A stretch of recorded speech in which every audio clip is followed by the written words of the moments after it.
Bien-aimé dans le Seigneur, que l'Éternel Dieu Tout-Puissant te bénisse encore une fois de plus, toi qui m'écoutes pendant ce temps. Je suis venu te transmettre la pensée de Dieu aujourd'hui. Et aujourd'hui, par la grâce de Dieu, nous allons essayer de parler sur un thème que beaucoup de personnes ignorent. Et c'est quoi ce thème? Nous allons parler sur un thème: pourquoi est-ce que Dieu nous a sauvés? C'est ça le thème d'aujourd'hui, parce que beaucoup de personnes ne connaissent pas, ne comprennent pas pourquoi est-ce que Dieu nous a sauvés. Alors sans plus tarder, je vais lire dans le livre de Matthieu, chapitre 28, le verset 19.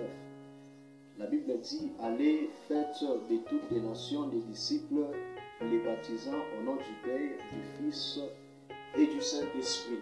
Alors, bien-aimés dans le Seigneur, ici c'est Jésus lui-même qui parle. Il dit: allez et faites de toutes les nations des disciples, en les baptisant au nom du Père, du Fils et du Saint-Esprit. C'est un ordre que Jésus a donné aux disciples. Alors, nous tous, nous avons étudié la conjugaison. Si nous essayons d'analyser ces versets, nous allons comprendre que Jésus a utilisé le mode impératif. Et le mode impératif, c'est un mode où on donne un ordre, c'est une obligation. Là, on ne demande pas. Et lorsqu'on donne un ordre, nous tous, nous sommes appelés à exécuter. Alors, j'aimerais parler à toi que Dieu a sauvé, que Jésus-Christ a sauvé, qu'il est de ta responsabilité de parler aussi aux païens de Jésus-Christ. Car tu n'as pas été sauvé premièrement d'abord pour payer des voitures, tu n'as pas été sauvé premièrement d'abord pour commencer à parler à langue, mais tu as été sauvé pour accomplir une mission. Et c'est quoi cette mission? C'est de faire de toutes les nations des disciples, de peupler les royaumes du ténèbre afin de peupler les royaumes de Dieu. Alors mon frère, ma soeur, il est temps que tu assumes ta responsabilité. Et aujourd'hui, depuis qu'on a fermé les temples, il y a même des gens qui ont arrêté de parler de Jésus. Et j'aimerais te dire que tu n'as pas été sauvé pour parler de Jésus à la chair, mais tu as été sauvé pour parler de Jésus partout là où tu peux te trouver. Les temples sont fermés, mais l'église n'est pas fermée. L'église, c'est toi et moi. Donc nous sommes appelés à annoncer Jésus partout là où nous sommes, à parler de Jésus partout là où nous sommes. Tu n'es pas apôtre seulement à l'église, tu n'es pas apôtre seulement quand les temples sont ouverts, mais tu es apôtre même quand les temples sont fermés. Alors il est grand temps que tu assumes ta responsabilité, parce que Jésus lui-même a dit que nous sommes le sel de la terre.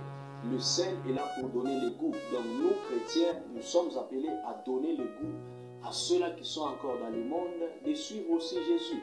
Et il continue, il dit que nous sommes aussi la lumière du monde. Nous, chrétiens, nous sommes appelés à apporter la lumière aux païens qui sont encore dans le monde. C'est ça les moments où les gens ont besoin de l'évangile.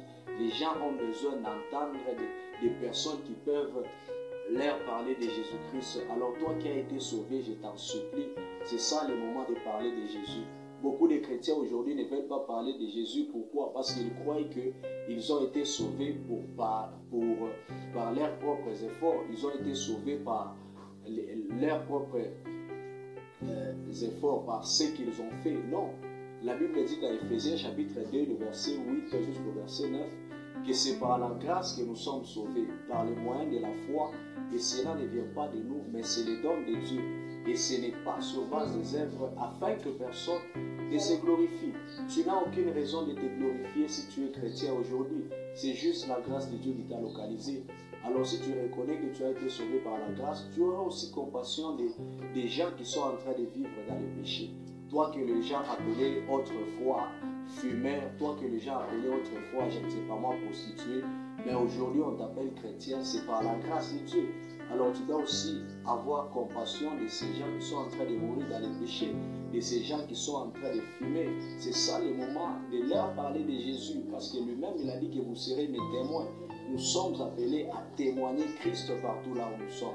Tu n'as pas été sauvé pour toi-même, mais tu as été sauvé pour être un instrument que Dieu va utiliser pour le salut des âmes. Et comme Paul a dit à Timothée, que ce que tu as entendu de moi en présence de beaucoup de témoins, confie-les à des hommes dignes, intègres, qui sont aussi à mesure à leur tour de les transmettre à d'autres personnes. Donc nous sommes appelés à parler de Jésus à tout le monde. C'est ça même la mission d'un chrétien.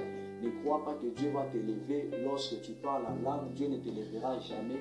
Ne crois pas que Dieu va t'élever lorsque tu pries. Mais Dieu élève quelqu'un, c'est lorsque la personne arrive à accomplir la mission pour laquelle elle a été sauvée. Et cette mission, c'est de faire de toutes les nations des disciples. Alors je t'en supplie, dans ta famille, il y a des gens qui vivent dans les péchés. Dans ta famille, il y a des prostituées. Dans ta famille, il y a des gens qui fument. Mais Jésus a dit que crois au Seigneur Jésus, tu seras sauvé. Toi et toute ta famille. Comment se fait-il que toi, tu es sauvé, mais dans ta famille, il y a des gens qui continuent à vivre dans les péchés? Cela veut dire que tu n'as pas encore accompli la mission pour laquelle tu as été sauvé.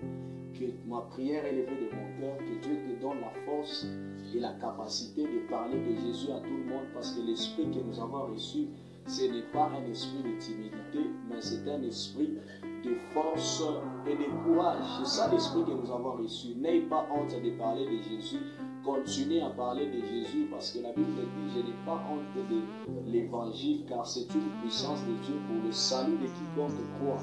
Donc la parole de Dieu a la capacité de sauver toute personne qui croit. Donc n'aie pas honte de parler de Jésus, même quand on va lever les mesures de confinement, que ce soit à l'université, parler de Jésus, que ce soit dans ta famille, que ce soit, je ne sais pas moi, dans n'importe quel milieu où tu peux te trouver, tu dois parler de Jésus, et c'est dans ce moment-là que tu seras béni, que Dieu te bénisse.